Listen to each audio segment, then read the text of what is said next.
yu xaw a passé yoo xam ne day wane ne doon xulóog moom lu baree bari ci façon doxalin bi muy dox mais man li ma jaaxal mooy yéen en tant que président amit waaye xëy na daal lu ko dul man waaye daal am na yoo xam ne bu la naqaree ci moom man nga ko war nga ko mën a faj sans problème daal. man nag xaw ma lan la mais façon information yu mel noonu à chaque fois mënu ma koo gëm en fait en 100%. mën naa ci am un peu de scepticisme ndax boo ne Trump dafay xuloog moom ba dafa meroog moom comme ni Axios di bind léegi-léegi naan ko ay yow fu nga dof nga dugal nga ma ci nangam ak nangam mais am nga ay levier de pression boo coupé aide militaire yi nga koy jox wala nga désactiver sa système de défense yi nga koy défendre waa ji dina defal boppam xiyaamul layli mais mënoo koo wax loolu ci téléphone ba pare continuer sale boulot bu bëgg nga defal ko ko it doesn't make sense moo tax man je crois que mësuñu réeroo en fait ñoo bokk benn agenda they are just playing good cop bad cop le mauvais flic ak le bon flic bu ko defee buñ génnee di jéem a lëre nit ñi naan ñaar ñi dañoo xuloo ñaar ñi waxante nañ nangam te fekk seen objectif benn la mooy li alxuraan waxoon wallazina kafaru baaduhum awliyaa'u baad illaa tafaalu takun fitnatun fil ardi wa fasaadun kabiir beneen bi mooy yow président des États-Unis nga sa réew moo ëpp doole ci àdduna bi doo ma wax ne am na fuñ la téye ci ay dossier yu kenn xamul ba di la def loo bëggut a def ba mel ni xale bu ndaw te président bi du yow yaay def lépp yaay bum di bumi da nga am administration da nga am ay généraux yoo xamante ne ni am na ñoo xamante ne lu dëkk ba doy war am na ay gens yu am éthique yu fa nekk quand même am na ay gens yu am morale ak déontologie ñoo xamante ne président mënta wañ seen loxo il préfère démissionner donc institution étatique bi yëpp mënoo ma wax ne dañ leen a jël en otage tout simplement parce que dañoo am ay dossier ci président bi it doesn't make sense so jàpp naa ne daal nii Trump nii Netanyahu mësuñu am réeroo ci lenn ci seeni objectif stratégique li ñu war a def dañuy lëri nit ñi rek di joxe ay fausse information ak ay signalisation bu ko defee nit ñi continuer di am espoir comme ni J.D. Vance nekk di def actuellement ñu naan da ngay gis ci information yi naan J.D. Vance d'accord ak Trump ak xaw ma budee nag benn réunion ak yu mel noonu tout ça dañ ko bëgg a présenter comme le good guy boo xamante ne ëllëg moom su ñëwee ni dafay négocier iranien yi wala Russie yi danañ ko accepter déglu ko sachant que moom suy ñëw agenda wu patron lay indaale c'est des ruses en fait ça paraît un peu simple à l'entendement mais ça peut durer et ça peut leurrer beaucoup de gens à long terme ndax chaque jour moom la ñuy doxal kii di la dóor fii comme ni Trump def ci Ukraine dafay fournir Zelensky ay informations satellitaires ak renseignement CIA mu ngi actif ci Ukraine ñu ngi leen di jox ay armes waaye su jugee woo Poutine naan ko I have nothing to do with that war I want the end of that war nangam ak nangam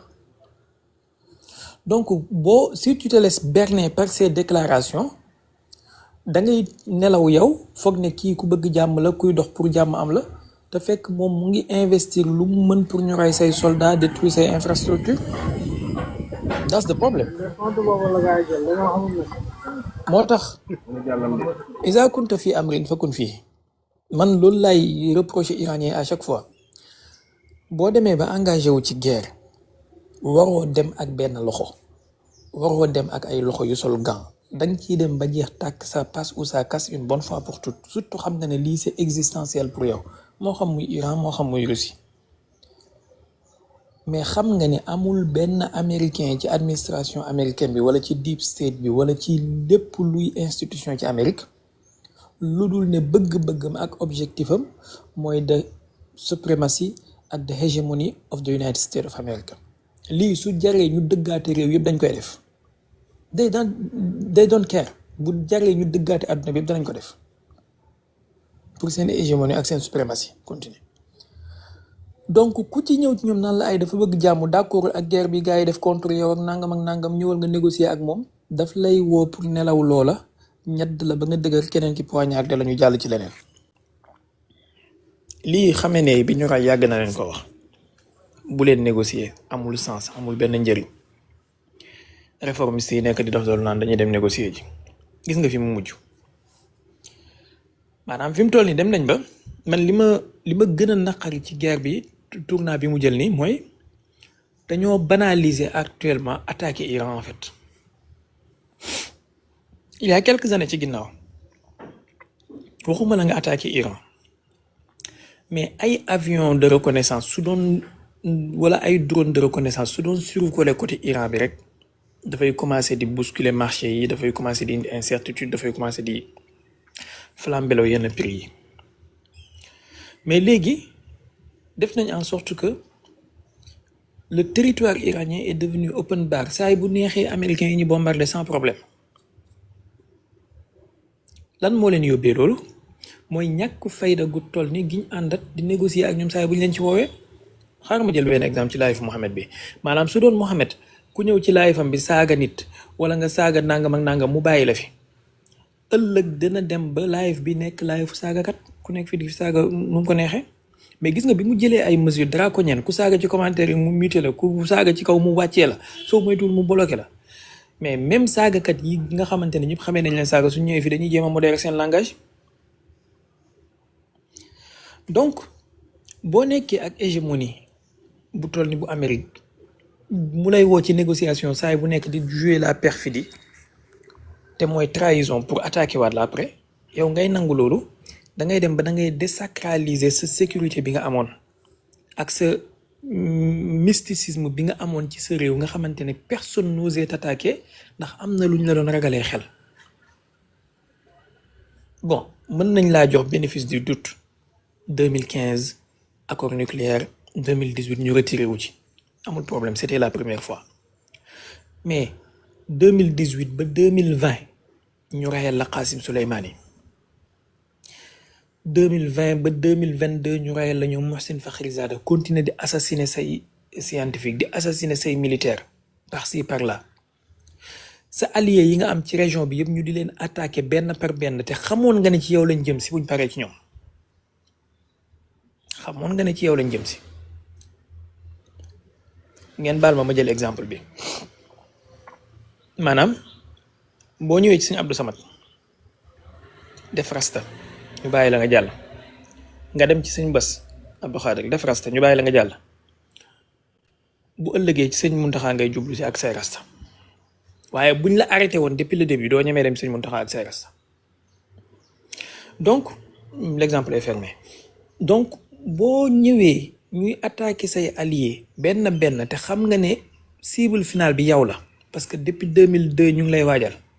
nga toog banque say loxo di seetaan di négocier ñu lay teg ay sanction bu gën a métti nga ne bii la nga toog naan da ngay négocier da ngay xaar da nga am ay patience stratégique fu muy mujj mooy sa allié bi gënoon na rëy ci région bi mooy Hassan Nasrallah waxuma la sax arme bi Hezbollah amoon ak doole ji mu amoon mais figure emblématique bi Hassan Nasrallah doon représenté nga seetaan ba ñu rey ko tu n'as pas fait grand chose après fu muy mujj mooy dañu rey Khamenei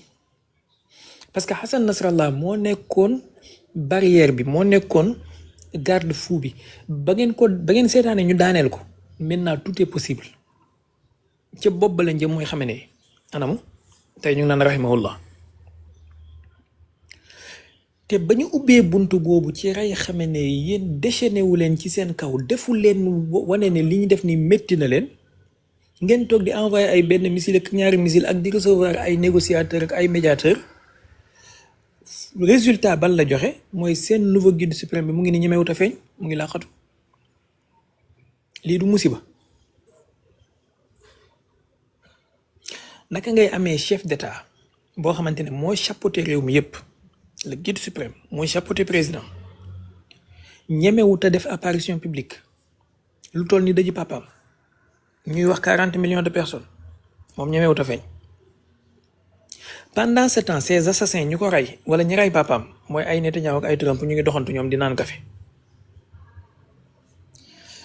maanaam ba nga tollee fii ci nga waroon a xam ne perte nga lu ama am solo ci géostratégie mooy l'équilibre de la terreur. Vladimir Poutine est-ce que dafa nekk di laqatu am na noo xamante ne su ko doxee woon konoon fi mu toll nii mu ngi tëju ci ay bunkeram ndax dina ñemeloo occidentaux yi loo xamante ne ni it will be beyond the boundaries. donc ñoom Iran dañoo fexe malheureusement ba seen xëy ba gi ñu amoon ci xolu àdduna bi ak ci xolu seen noon yi loolu daanu te loolu dara yóbbeewu leen ko lu dul ay nooy neex yuy tuddee seen bopp ay réformateur wala ay réformiste ay modéré yuy ñëw au pouvoir naan dañuy négocier parce que ils veulent s'ouvrir à l'Occident. Connaissant que cet Occident-là ne connaît pas ay ouverture ak ay diplomatie moom vassalisation la xam, soit tu es son vassal, soit tu es son ennemi bu fekkee tu veux être souverain. C'est soit l'un soit l'autre, amul troisième choix.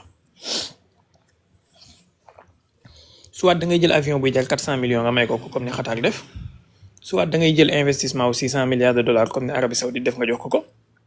soit da ngay jël 1200 milliards comme ni Émirats def nga investir ci moom, soit nga ubbi ko say dëkk yëpp mu occuper le militairement comme ni ay ñoom Allemagne ak ñoom Italie def, soit nga nekk son ennemi wala son adversaire géostratégique comme ni Chine ak Russie ak Corée du Nord def. Amul troisième voie, maanaam mënoo ngarale say tànk. Donc tu devais choisir. Venezuela bi ñu nekkee fii naan dañuy def résistance yooyu fu mu mujj mu ngi ni vassaliser nañ leen léegi maintenant. Parce que tu peux pas vouloir résister sans pouvoir te donner les moyens de ta politique et de ta résistance. Et ces moyens-là doole la. Du ay diplomatie, du ay waxtaan, du ay livre histoire, ils s'en fichent. Gis nga ay ñoom Trump ñi, ils n'ont aucune culture historique. Xamuñu géographie li benn waay doon wax benn professeur nee na les Américains mu ne Dieu a créé la guerre pour que les Américains apprennent la géographie. Maanaam waxin la da doon troole guerre yi dañ leen a créé pour Américains yi jàng géographie. Xamuñu géographie, xamuñu fenn ci àdduna bi. xaw ma ndax mos ngeen a gis benn vidéo bu ma gisoon fan yee ci ginnaaw benn micro trottoir bu ñu doon def ci mbedd Amérique gi di laaj gars yi fan la Ukraine féetee di leen wan map bi mais ñii di pointé ay Nicaragua ñii di pointé ay Argentine ñii di pointé ay Japon. Yow ki ngay soutenir di ko jox ay milliards xamoo fu mu féetee. Donc bëri na tey ñoo xamante ne ils ne savent même pas où se situe l'Iran.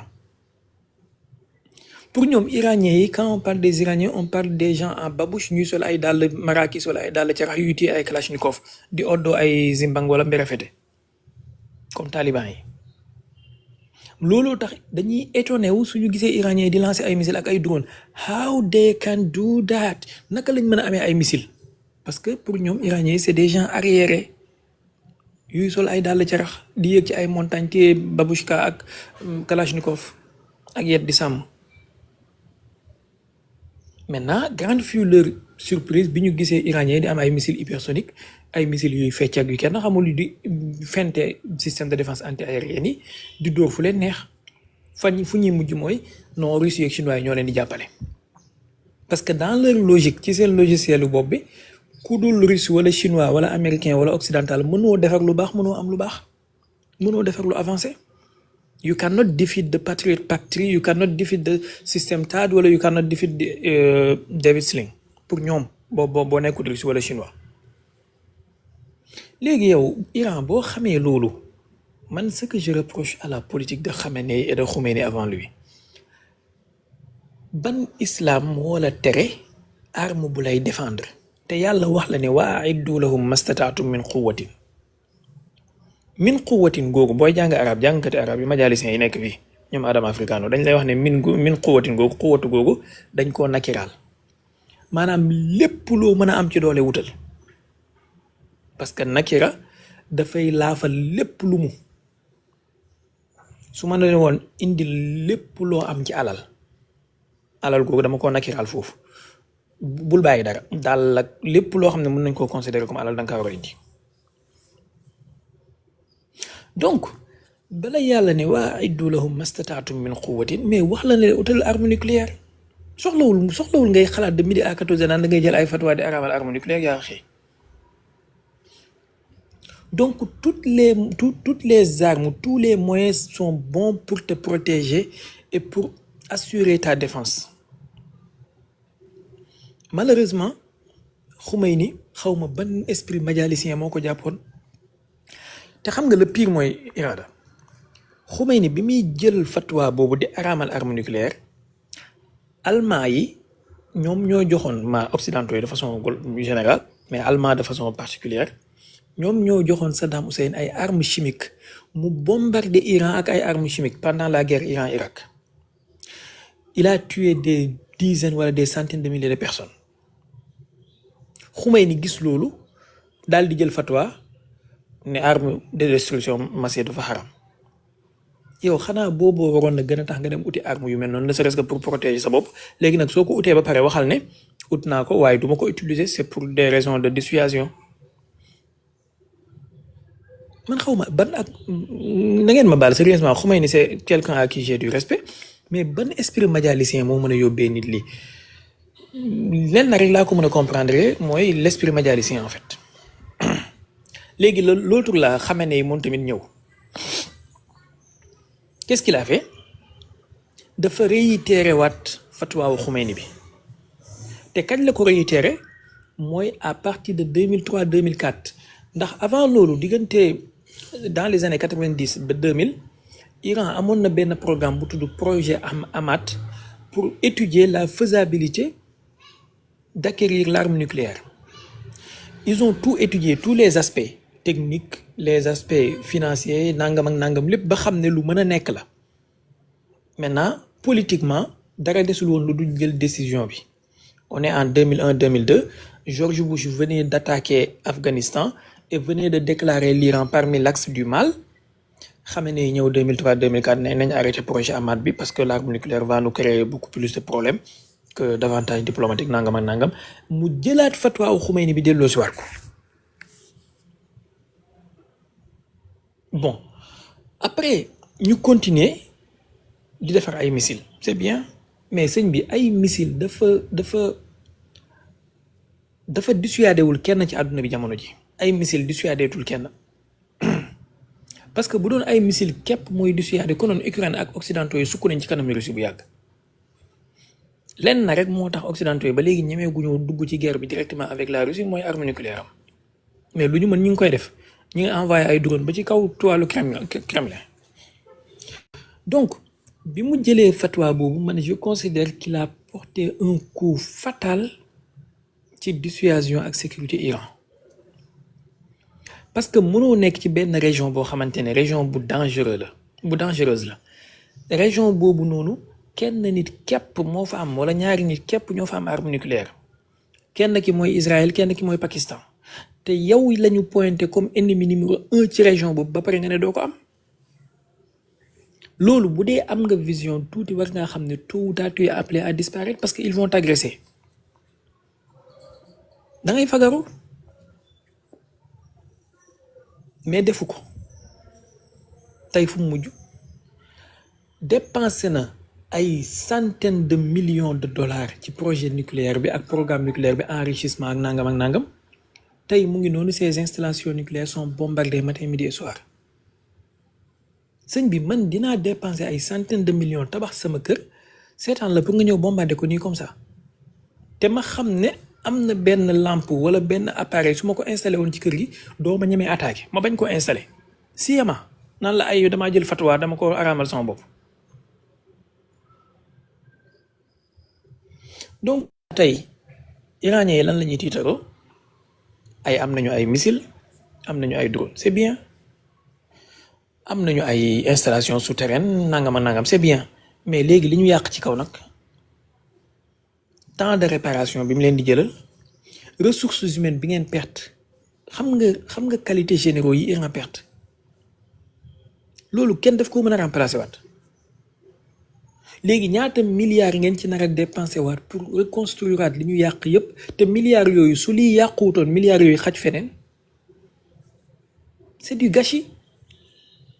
te il suffisait de prendre la décision politique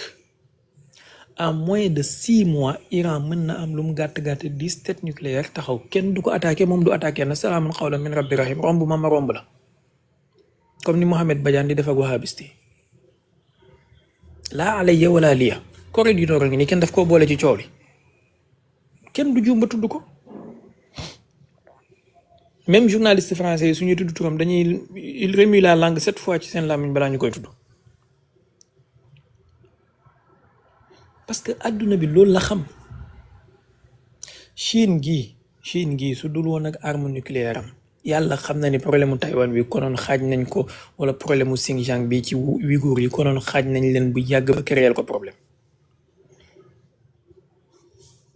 Mais voilà l'erreur stratégique de Khamenei, selon moi. Mais je considère que c'est une erreur stratégique. xawma lu ko jaral. Maintenant, ils ont des leaders qui ont peur de sortir. Sauf les traîtres qui sont en train de balader partout. Madame, les traîtres yi nga xamante ne ñoom am nañ permis de se balader fu ñu bëgg. ñu ngi balader wu ñoom parce que kenn du leen rey. ñu ngi jël avion,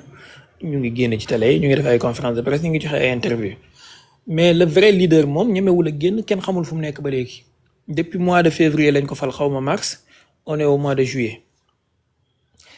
Trump yamul ci loolu, chaque jour mu ngi koy saaga. Barki démb la mujj ci dîner des correspondants de la Maison Blanche mu ngi fay wax naan ay ils sont dirigés par un gay nangam ak nangam ak nangam. Maanaam tu tues le père de quelqu'un, tu tues sa mère, tu tues sa femme, tu tues sa fille, tu tues presque toute sa famille, ba pare tu continues à l'insulter matin midi et soir.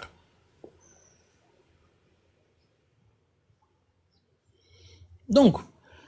Iran su bëggoon a génn ci lii yëpp xoolal ba fii may waxe ak yow, ba fii may waxee on est le 26 juillet. Iran am na 460 kilos uranium enrichi à 60% yoo xamante ne américains yi tegaguñ ci loxo, israéliens yi tegaguñ ci loxo, kenn xamul fu mu nekk. D'après yenn experts yi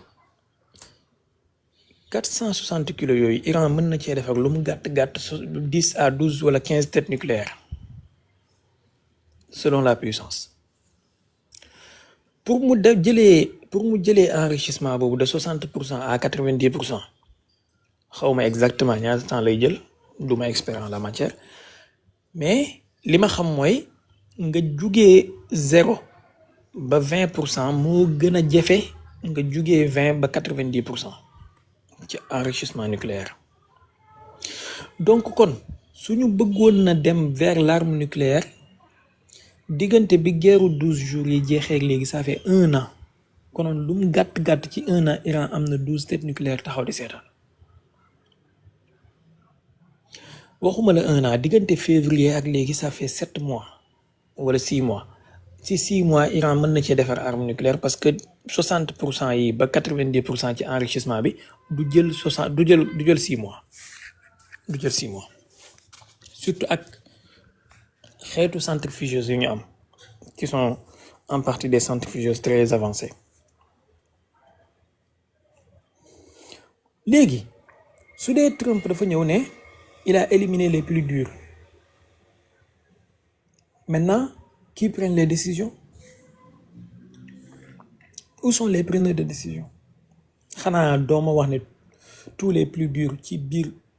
institutions iraniennes yëpp sont finis? C'est pas vrai. Et ça ne peut pas être vrai. Mais waroon ngaa xam ne coup la bu ñu préparé depuis longtemps. wax naa la ko léegi depuis 2002 yaa ngi ci seen viseur, yaa ngi ci accès du mal. lu mu gàtt 2024 bi ñu rayee sa président bi waroon ngaa xam ne ci yow lañ jëm si. ndax président ba fa nekkoon arrangé wu leen. bu mbir yi doon xew président boobu nekk fi muy Ibrahim Raïsi, il aurait pris moom ci boppam l'engagement de pousser à ce que benn négociation du am et def pression ci leader bi su ko jaree pour ñu dem vers l'arme nucléaire. Parce que c'était un dur de chez les durs, comme l'UNIS la mel. l'UNIS maa ngi lay ziar na nga def. Mais ils l'ont éliminé. ñu ñëw teg fi larbin bi nga xamante ne il ressemble beaucoup plus à un Gorbatchev. buy wax doo xam ndax dafay yalwaan, doo xam ndax dafay saaga, doo xam maanaam gestuel bi muy waxee rek tu es dégoûté en fait. Donc voilà tey impasse stratégique bi Iran def boppam ci position très inconfortable. Bien vrai que am na yenn côté yoo xamante ne nii ils prennent le dessus, affaire ni ñu jouer affaire bi ba tey retourner situation ou guerre bi. Au début on parlait des armes nucléaires, on parlait de l'uranium enrichi, on parlait des missiles. Tey on parle plus que du détroit d'Ormuz. Ça c'est intelligent de leur part. Maanaam fexe nañ ba déplacer problème bi, déplacer les regards. Mais le nœud du problème mooy tu as des ennemis yoo xamante ne c'est des loups. Même soo leen dàqee par la porte, ils vont revenir par la fenêtre. dañuy noppi mel ni ñu fàtte affaire nucléaire bi lijjanti détroit d'Ormuz bi ba pare xaaja guddi la ñuy ñëw bombarder say centrale nucléaire dem seen yoon wala ñu ñëw déclenché wàll la guerre boo xamante ne boobaa dina fekk say doole yooyu na mënatoo lu bëri. mooy comme li Lunis defoon góor gi fii bi muy wax ci affaire miraas bi. Lunis daf ne tekk toog ci suuf bàyyi góor gi débat ak ñëpp ba sonn dépenser énergie am yëpp jël ñoom docteur Ibrahima Jonn jël ñoom nu mu tuddati Majnun Aqil jël ñoom Cheikh Baye jël ñoom Cheikhouna débat ak ñëpp ba dooleem jeex Lunis jàpp ko yenu ba mu laal asamaan si mu jox suuf góor gi keroog la bàyyee wax de miraas boobu ci alxuraan. donc Iran yow tamit soo moytu noonu lañ la def dañuy attirer say force aspirer ko ci wàllu détroit d'Ormuz bi ba nga deset lu néew nga xam ne bu ñuy ñëwaat di la attaquer sur les autres dossiers dootoo mën a résister te loolu bu ngeen delloo tuuti ci ginnaaw yaa moins de 2 mois le ministre des affaires étrangères turc Hakan Fidan loolu la wax que ne moom il a conseillé la Turquie a conseillé les Américains que problème mu Iran bi nañ ko lijjanti dossier par dossier maanaam nañ ko def au cas par cas mais mënuñoo lijjanteendoo yëpp à la fois nga ñëw ne da ngay ut accord à la fois ci nucléaire bi ci missile balistique yi ci drone yi ci groupe de soutien dans la région yeeg yooyu noonu ce n'est pas possible donc lijjantons cela au cas par cas. gis nga conseil boobu c'est typiquement ce que les Américains sont en train de faire actuellement kenn déggatu leen ñu wax ci wàllu ay Hezbollah ak ay Houthi yeeg yooyu noonu loolu bàyyi nañ ko mu nekk bilatéral diggante Liban ak États-Unis ak Israël. wala trilatéral kenn déggatu leen ñu wax ci ay Iran dafa war a cesser ay soutien wam ci groupe de la région ñu ngi mel ni ku fàtte wax ci kenn déggatu leen ñu wax Iran dafa war a wàññi nombre de missiles balistiques am yeeg wala seen puissance kenn déggatu leen ñu ne Iran dafa war a joxe ay uranium enrichi bi fi mu toll nii li ñuy wax yëpp mooy ne détroit bi ubbeeku ba pare ubbil détroit bi ba pare après ñu wax ci leneen soo koy ubbi tu perds tu vas perdre stratégiquement loo xamante ne dootoo ko mën a gagner ti mukk. moo tax voilà li lay naqari dafa bëri te doo ko mën a wax malheureusement jullit yi depuis la nuit des temps façon faiblesse yu mel nii pendant maanaam au moment de prendre des décisions fortes politiquement qui doivent influer sur la marche géostratégique de la communauté foofu la ñuy faillir à chaque fois ndax dañuy am compassion dañuy dugal ay esprit majalicien ci seen affaires yi dañuy dugal ay xaala fulaan ak xaala àllaan alors que parfois il faut prendre des décisions cyniques s'il le faut il faut être cynique il faut être fou s'il le faut il faut savoir l'être pour te faire respecter et après nag loolu du yàq dara ci sa jeu bu intelligent bi ngay jouer ak sa comportement bu décent bi ngay am par rapport ak sa diine boo xoolee am na ay empire ci l'islam wala ay roi wala ay amir parfois ñi ci gën a rusé ñi ci gën a cynique politiquement ñoo gën a durer ci nguur gi ñenn ñi ñoom ñoo gën a réaliser quelque chose je veux pas citer de nom mais parfois ñi ci gën a am mollesse ñi ci gën a nooy ñi ci gën a am ay compassion di dugal ay sentimental ci seen décision ñoo perte à la fois ñoo perte. Allez-y Irada jéggalu ci guddal bi j'ai trop parlé là. macha allah am na solo lool de mais benn laaj amoon naa ko ci dama gis ne récemment ci xeex yi boo koy seetlu Israël dafa demee de côté bàyyi Amérique gérer ko mu mel ne loolu comme ci attaque yi mujj yi daal maanaam Israël ni mu ci bàyyi ko est-ce que nekkul di waajal dara pour West Bank dañoo fee côté boobu noonu. man de jàpp naa ne stratégie la rek maanaam boo xoolee guerre 12 jours yi Israël moo dem Amérique seetaan ko pendant 10 jours ci 11e jour bi Amérique ñëw dugg si def benn coup génn guerre 28 février bi ñoom ñaa ñoo demandoo léegi bu ñu ñëwaatee ci guerre juillet bi Amérique mooy dem Israël toog xaar remplaçant la dañuy def poste par poste mais tôt ou tard Israël dafay ñëwaat à la charge li waral loolu nag yenn ay c'est des questions logistiques parce que am na ay stock yoo xamante ne il faut nga kii leen nga remplir leen à nouveau. am na yenn cible yoo xamante ne il faut nga désigner waat leen ndax yi nga jotoon a désigner xëy na jot nga leen a tirer ba pare iranien yi xëy na déplacé nañ yenn il faut nga amaat ay renseignements territorial pour xamaat cible tel fan la nekk cible tel fan la nekk loolu ça demande du temps. ñetteel bi tamit yenn yi c'est pour des raisons politiques parce que tu vas régler un problème avec le Liban ndax bëggatoo am multiple fronts outils yi di tirer fii lu mu tuddati Hezbollah di tirer ci kaw waa Irak di tirer fii Iran di tirer fële dafay très compliqué pour yow tu peux pas te disperser partout donc il faut gérer la question du Hezbollah avec le gouvernement libanais fexe ba isoler Hezbollah désarmer ko si possible. Au Yémen il faut déléguer le sale boulot aux Saoudiens gis ngeen li fa xew barki démb ak démb donc bu ñu paree nag ba takk ñaari loxo yooyu noonu là pendant ce temps ñuy def loolu Amérique mu ngi détruire tout ce qu'ils peuvent ci défense côtière yeeg système de radar yi Iran am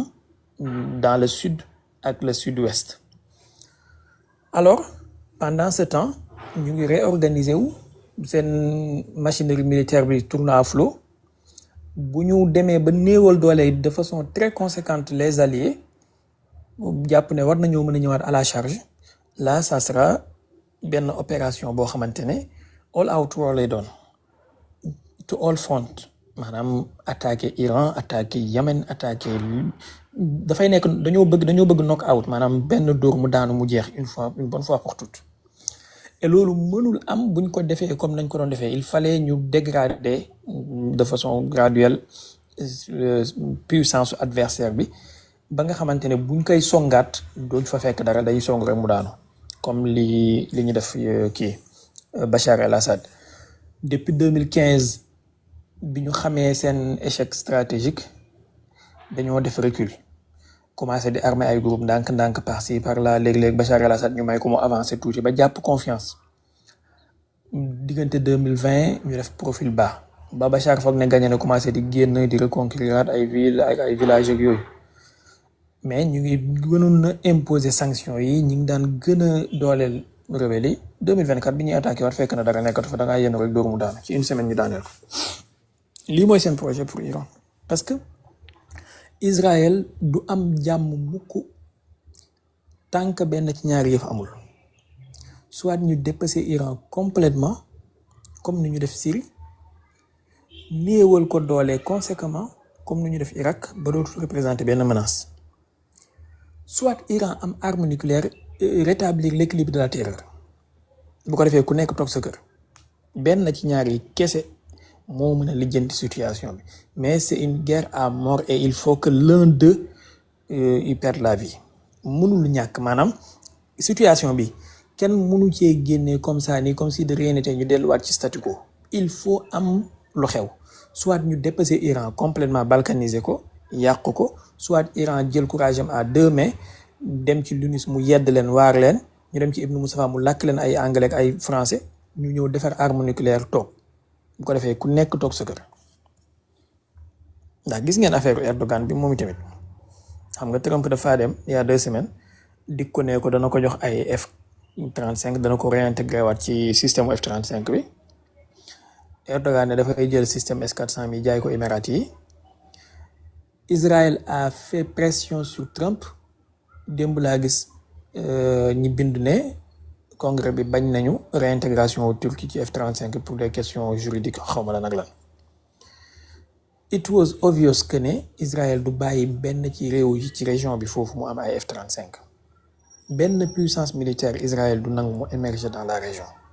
parce que wax nañ ko ñoom ouvertement bind nañ ko ci seen document stratégique yi ak seen réflexion yi que ne ils veulent garder le monopole et la suprématie dans la région bëgguñu kenn diir leen mbagg te ba pare tamit ils l'ont dit à maintes reprises man dégg naa Netanyahu wax ko à maintes reprises bëgguñu benn ciel maanaam benn espace aérien ci région bi inviolable ci ñoom région bi yëpp dañoo bëgg mu mel ni rideau mayga ci ñoom dëkk buñ bëgg a tiim bombardé ko mën koo def comme ni ñuy def Liban comme ni ñuy def Gaza comme ni ñuy def West Bank Et loolu ils sont en train de le réussir hein, malheureusement avec ces soi-disant réformistes là en Iran.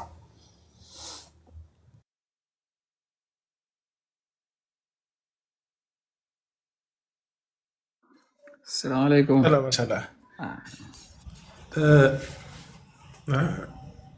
fekk kii benn laaj rek bu mujj maanaam damaa gis porte parole bu gardien de la révolution bu Iran mu wax ni cessez-le-feu bi mu amee ñoom ñoo ci amee avantage plus que américains yi parce que da leen a permettre ñu organiser waat seen bopp ba pare daal di xaw a accélérer seen production armement ak yooyu yëpp loolu loo si xalaat si loolu.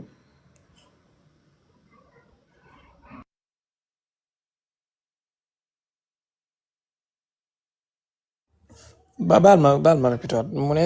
daf leen permettre ñu defaraat seen arme ak yooyu. cessez-le-feu bi amoon dafa wax ne seen avantage la ñoom Iran plus que mu nekk ko ci américains yi parce que ñoom li mu leen permettre ñu defaat mooy organiser waat na seen bopp accélérer waat nañ seen production armement ak yooyu yëpp maanaam moom mu ne cessez-le-feu bi ñoom seen avantage la gën a nekkee daal. Bon sincèrement jàpp naa ne c'est 40% vrai 60% politique lu tax ma wax loolu mooy yow mënoo am guerre 12 jours au mois de juin 2025 cessez-le-feu am juillet août septembre octobre novembre décembre janvier ba février diggante boobu defaraatoo ci say arme réorganiser waatoo ci da nga toog di seetaan xaar ba février ñëw ñu rey sa leader nga dem avril pour doog a am cessez-le-feu pour réorganiser waat maanaam boo waroon a am fulla am prise de conscience bi nga génnee ci guerre 12 jours yi ngay dem defar li ngay defal toog ba kenn du la ñemee attaqué waat te xamoon nga ne man wax naa leen ko fii ci live bi ne leen c'est une question de temps mais guerre bi day amaat lii mois de juin 2025 laa leen ko wax ne leen toog leen seetaan xaw ma kañ la ak fan la mais dafay amaat moom donc xamoon nga ne bu dee benn waay fii ci Sénégal moom moo xam ne lii c'est une question de temps sa kaay yéen ñi nekk ci digg mbir mi yéen preneur de décision yi kon cessez-le-feu bi avantage la pour yéen 40% vrai parce que xëy na am na yoo xamante ne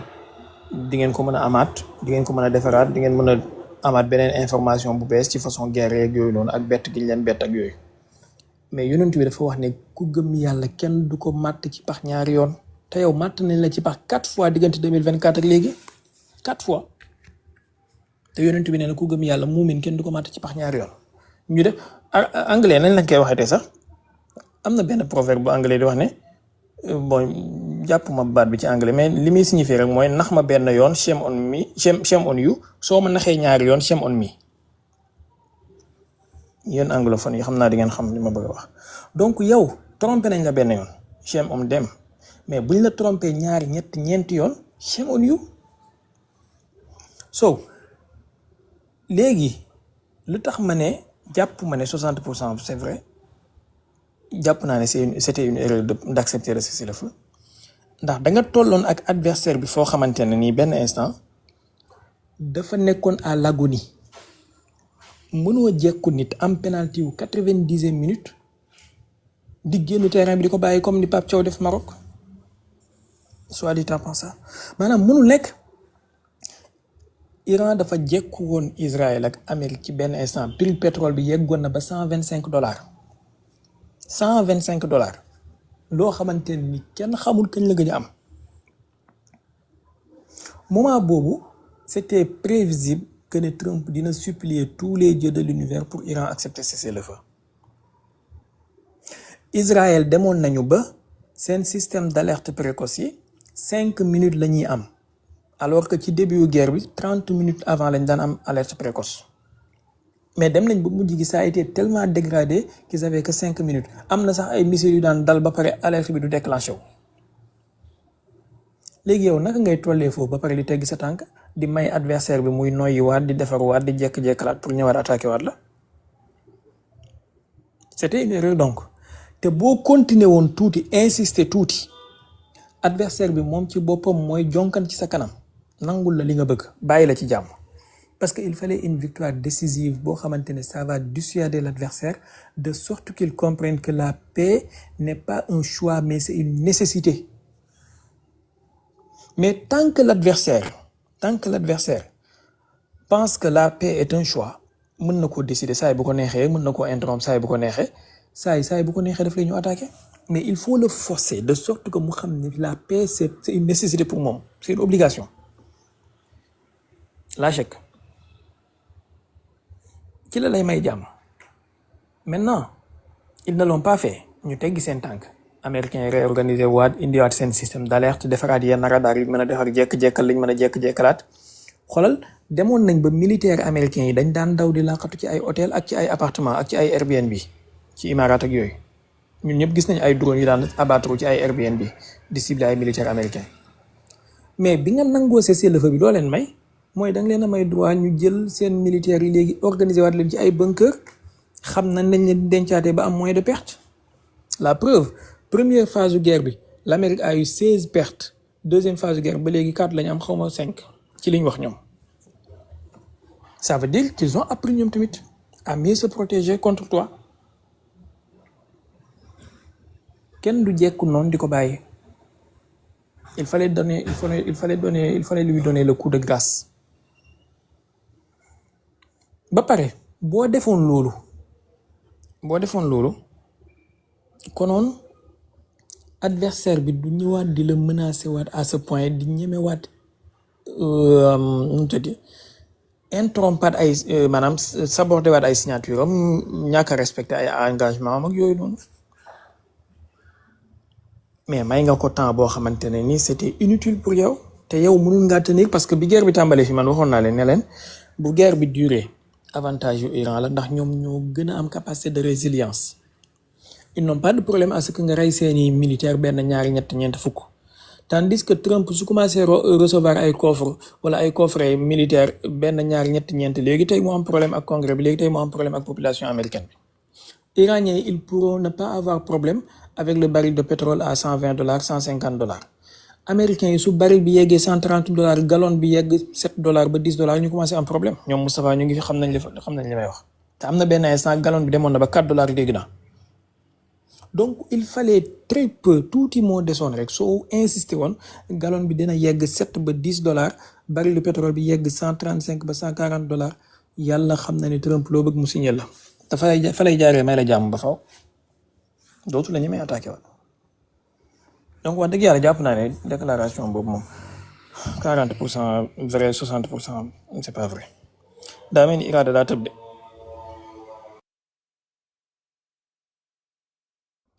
waaw salaamaaleykum chef yi siyaar nañ la de waaye effectivement dafa mel ni Iraada wàcc na bon man sànq amoon naa question nag mais sa dernière contribution dafa mel ni da nga xaw a répondre en quelque sorte mooy question bi ma bëggoon poser parce que man début bi guerre bi tiitoon naa si trop par rapport ak Iran mais après bu mu déroulement guerre bi dama gis ne guerre bi plus avantage yu Iran la maanaam du point de vue géopolitique parce que gis naa ne daal instant bii nii buñ doon wax la puissance au Moyen-Orient dañuy wax Iran en termes de puissance militaire parce que le fait que ñu parvenir résister États-Unis ba États-Unis di demander cessez-le-feu rek pour man loolu dafa jox beneen tournure monde bi fu bari fu ñu nit ñi doon ragalee États-Unis yaakaar naa gën na wàcc. En plus leneen li ma gis mooy Israël bu njëkkoon ñu bari dañ ko ragaloon mais instant bi man si li ma gis gëm naa ni Israël dootul attaqué ti mukk moom kese Iran.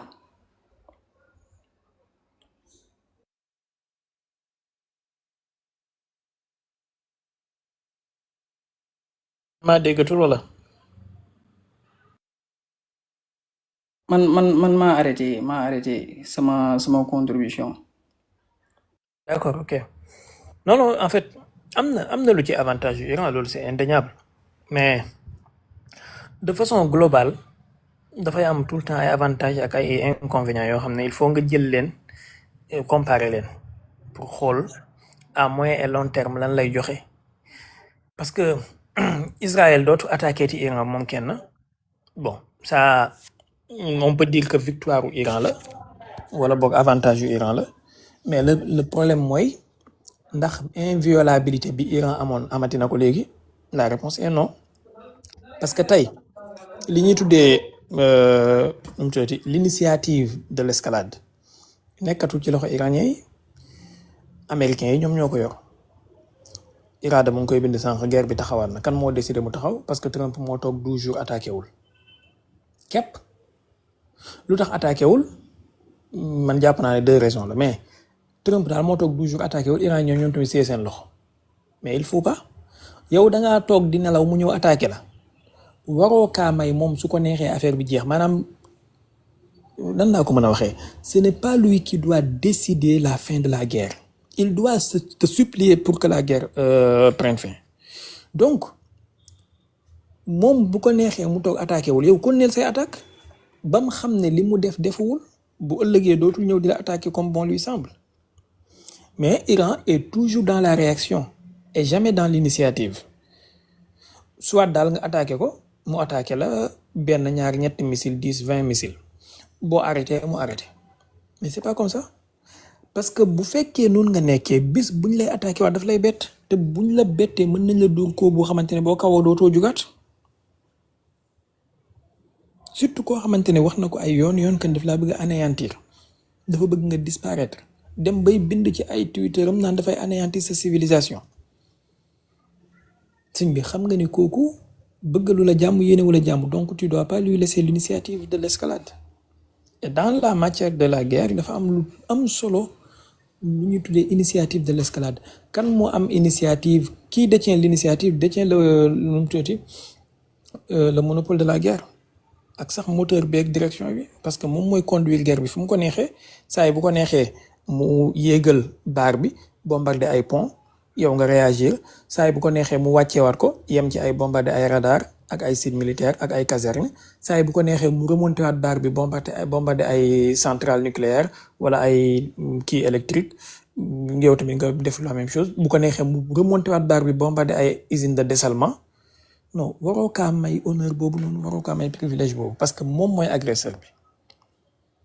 tu dois faire en sorte que son agression lui coûte cher et c'est ce que les Iraniens ne font pas moo tax tey inviolabilité bi ñu amoon amatuñu ko. am na ay dëkk yoo xamante ne kenn du jug attaqué leen nii comme ça ni sans raison wala casus belli bu am dëgg-dëgg te Iran noonu la meloon bu njëkk ba kenn xalaatul woon attaqué ko nii sans casus belli même Israël balaa muy attaqué Iran frontalement xoolal dafa commencé ci rampe li gars yi di wax dafa mbapat mooy dafa commencé di assassiner ay scientifique am ci biir réewam Iran réagirul muy assassiner ay militaire am ci biir réewam Iran réagirul ñu assassiné ay généraux yu magam Iran réagirul ñu dem bombarder consulat wam ci Damas consulat bi territoire iranien la par la définition du droit international c'était le dernier pas de trop bi mu ko defee Iran réagir en visant directement le territoire israélien foofu la Israël doogee ñeme nag commencé di attaquer ouvertement de façon assumée le territoire iranien moom tamit mais avant épisode boobu amul attaque bu Israël def de façon assumée ci territoire iranien bi même suñ koy def duñ ko assumer il a fallu que Iran commencé en avril 2024 Israël doog a riposter et depuis lors nag c'est devenu open bar xoolal guerre juin 2025 comment ça s'est passé maanaam dañoo toog xaaju guddi man maa ngi fàttaliku dama pare li ma doon def ñëw pour fay télé bi rek gis gars yi bind bande ci suuf Israël attaque l'Iran ñu ne attaque préventive sëñ bi yebaate gu toll loolu la kenn xamul lu muy tekki ci kaw suuf attaque préventive maanaam daal damaa xalaat ne yow mi su ma la bàyyee di nga ma attaqué si ma ne xaaral ma ñëw attaqué la comme Mohamed rek bu jugee Brésil ñëw fekk Irada mu toog mu ne ko Irada yow daal damaa xam ne su ma la bàyyee fii da nga may attaqué ma ne xaaral ma jugee Brésil ñëw attaqué la attaque préventive delluwaat toog sëñ bi yebaate dafa bëri ay façon di ndeke mais Iran yaa leen may loolu yow parce que bi nga waree diisal sa loxo diisaloo sa loxo ba tax ñu yab la foog ne ay carton nga yor ak ay feu d'artifice ak ay pédard mais boo diisaloon sa loxo bañ xam ne ay missiles qui peuvent faire très mal nga yor konoon danañ defal seen bopp xiyaamul lay lu ñu attaqué waat léegi nag bi ñu ñemee loolu ci 12 jours xoolal première guerre bi ça a duré 12 jours premier affrontement bi en avril 2024 ça a duré moins de 48 heures kii dafa def tey ci guddi le lendemain Israël def après mu jeex moins de 48 heures wala moins de 24 heures sax pour ne pas kii mais deuxième bi ça a duré 12 jours. Troisième bi ça a duré 40 jours. 40 jours avec extension ba tey jii ñu ngi ci 100 xaw ma 10 jours xaw ma 109 jours. Donc su continuer waatee on aura une guerre qui va durer des mois et des mois et des mois wala des années et des années. Qui sait? Parce que tant que mu ngi ñam muy neex dafay continuer. Ils vont t'imposer une guerre qui va durer des décennies jusqu'à détruire ton pays complètement et ta civilisation.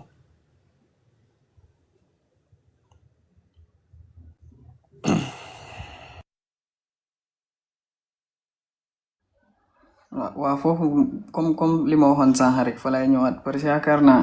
si guerre 12 jours yi Israël lim si daj loolu moo waral après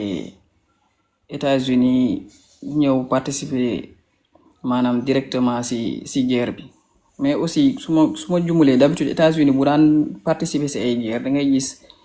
yeneen pays occidentaux yi yëpp dañuy ñëw aussi participer directement mais boo xoolee si guerre bi ñoom pour la plupart fi ñu doon participer mooy intercepter missiles yi mais ba léegi nii yeneen pays amul kenn koo xamante ne am na fitu intervenir directement si guerre bi boo xoolee même ñu bari si ñoom dañ doon bañ avion américain yi décoller si seen pays parce que si guerre bi tamit Iran daf si wane doole bu bari parce que bu demee ba européens yi di ragal iranien yi envoyé leen ay missiles yaakaar naa foofu aussi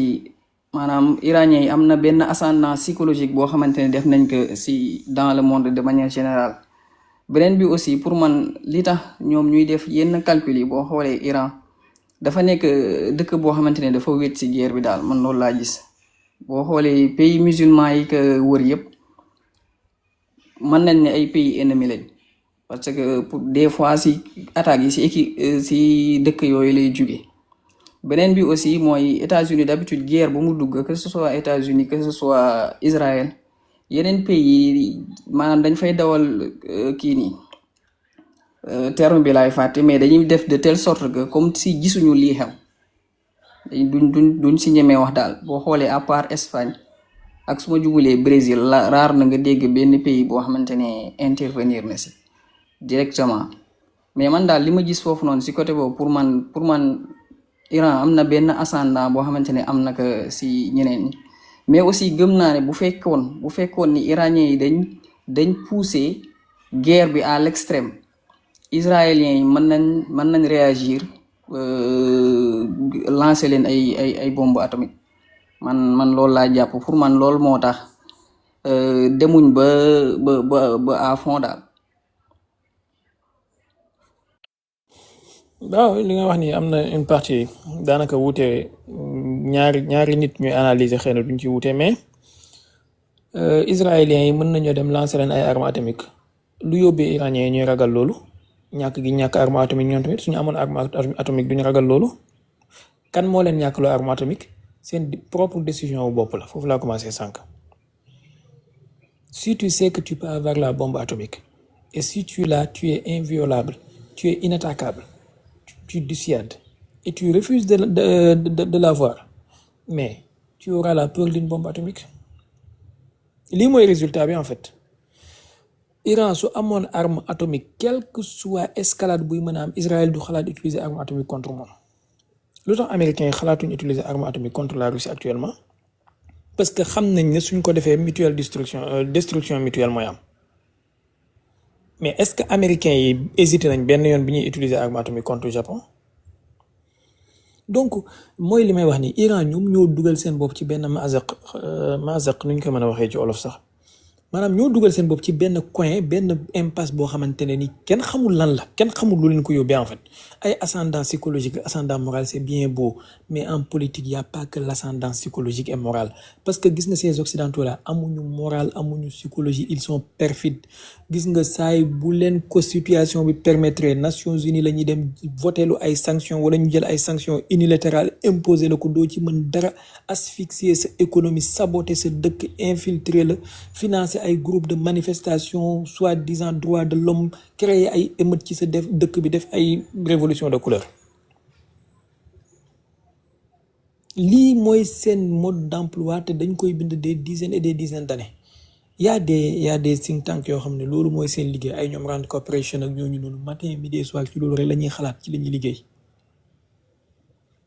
Maintenant, à quoi bon nga am ay ascendant psychologique si sur le terrain tu as peur de l'escalade parce que ton ennemi a une arme que tu détiens pas? Boobaa sa ascendant psychologique amatul njëriñ. C'est comme Yawou Dial bu dem ñëw am ascendant psychologique parce que daan na Gaynde 5 fois daan na Pawlish ak Ouzin Keita 10 fois Balla Gaye xaw ko ragal parce que Yawou Dial dafa oyof dafa souple dafa mën a kii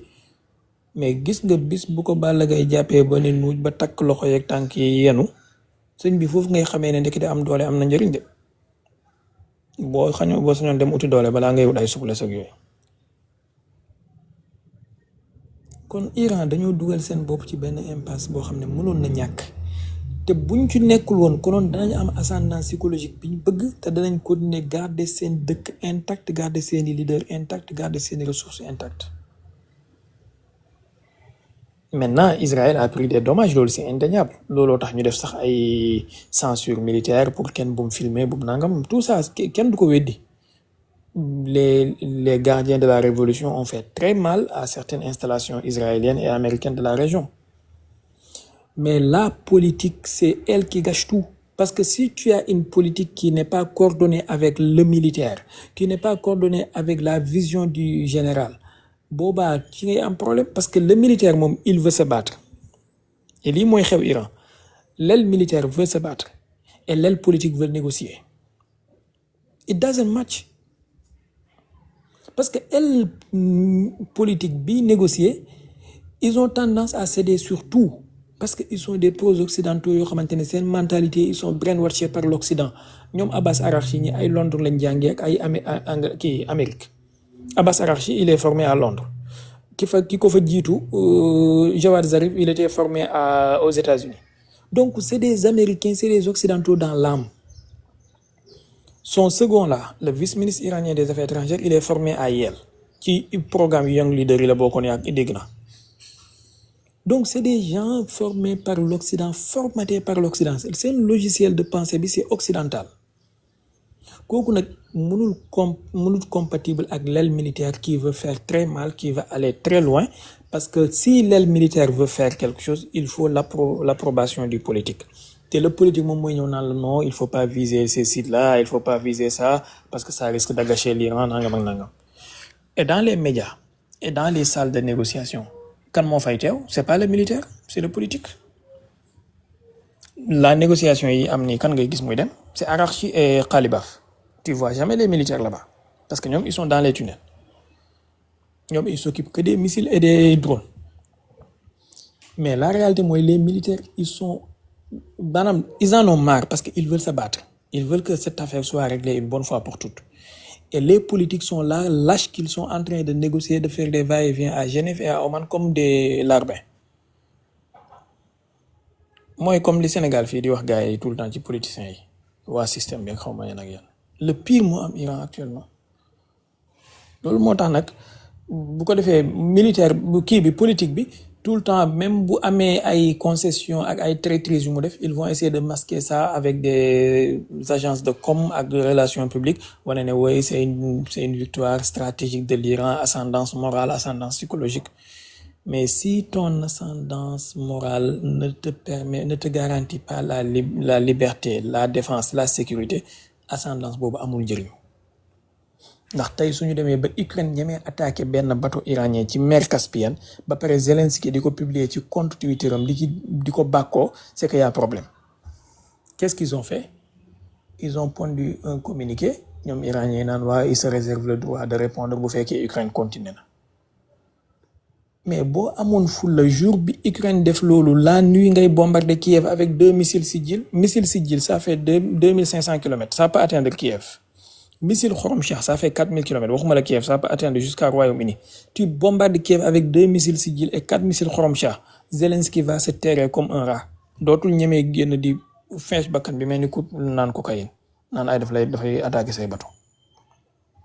Bukki bu yebee waxambaane ca doxin wala. Dem leen ngeen xool communiqué bi Iran pondre démb bi Zelensky attaqué bateau bi. Ngeen xool li Zelensky mu wax moom. Léegi tu vas permettre à ce narco de Zelensky là mu nekk fii di la fonto. À plus que Netanyahu ak Donald Trump.